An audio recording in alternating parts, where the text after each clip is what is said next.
Okay, this video is paintings of the saints now from this book, The Best Christian Art by me, Pete Rogers. This is part 3, Paintings of the Saints. We're just doing about 10 pages a day. We'll start out here with Joan of Arc. This is the Joan of Arc movie starring Ingrid Bergman. And this is figure 1117. For anybody following along in the book by page, we're on page 342. So she was a great actress, and that's a very heroic story, the story of Joan of Arc. Okay, this next painting is Saint Columba. Saint Columba was also called Saint Columcille, and he is from Ireland. And he did a lot of heroic things. He's not only a brave guy, he was a bit of a knight before his religious stuff, but he started a bunch of monasteries, and he also was part of the group that led to the publication of the Book of Kells. It's a highly illustrated version of the Bible. And the Irish were famous. There's a great book by Thomas Cahill called How the Irish Saved Civilization, with regard to the Irish monks, made copies of all the great books of, ancient Greeks and the ancient Romans and the Bible, so these things didn't get lost after Rome had been sacked in 476 AD, and things got kind of bleak for a while there in the Middle Ages, so to speak. So anyways, that's St. Columba, also known as St. Columcille of Ireland, who led to the publication of the Book of Kells. Okay, this right here is St. Louis. Let me see if I can get him on the picture a little better. Visiting the Sick, this painting by Ari Scheffer in 1822. And, France, man, used to be great for Catholicism. They used to have the papacy there for quite a while, actually. France builds the best cathedrals. That's kind of fantastic. So here's St. Louis visiting the sick, a nice painting. Okay, here's a painting of St. John of God. Remember that, John of God, saving the sick from a fire in 1549, painting by Manuel Gonzalez.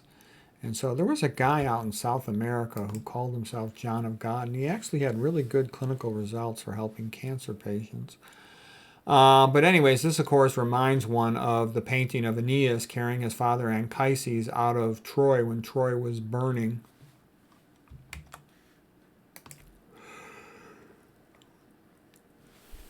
Excuse me. And this is Cardinal St. John Henry Newman, and he was the leader of the Tractarian movement in England during the Victorian Renaissance and the Catholic Revival. And he was a very good writer. This is one of a sort of a hymn that he wrote. I got to scroll it up though to get to the words here.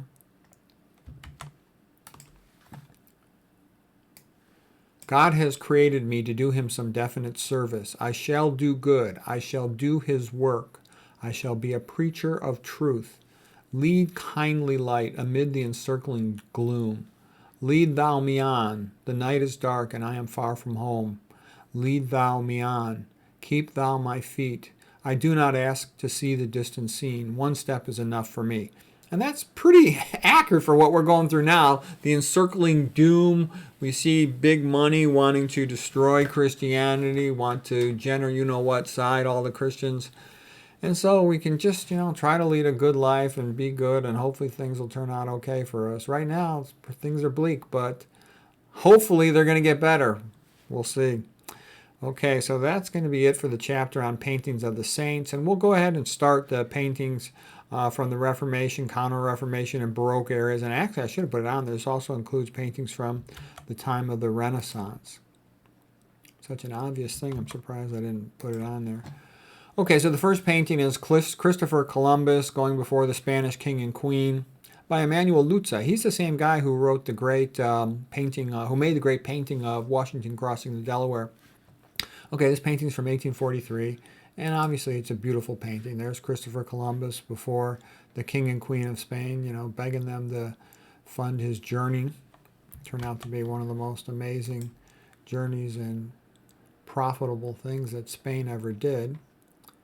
Okay, here's a painting from the Medici studio, and this is Lorenzo de' Medici with Michelangelo.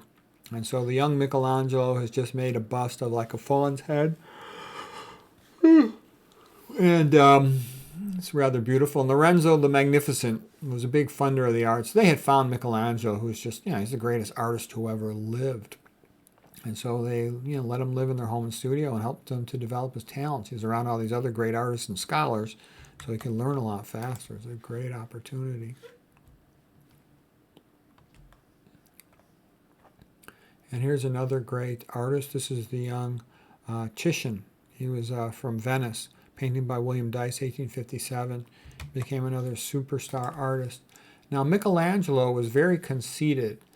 Michelangelo said, Titian would have been a better painter if he'd learned how to draw first. And that was kind of like a typical stuck-up thing Michelangelo would say. But it's a very nice painting. The Venetians were especially known for their skill with color. They were made a lot of clothing with all the different dyes, and they were good at using all these different colors in their paintings.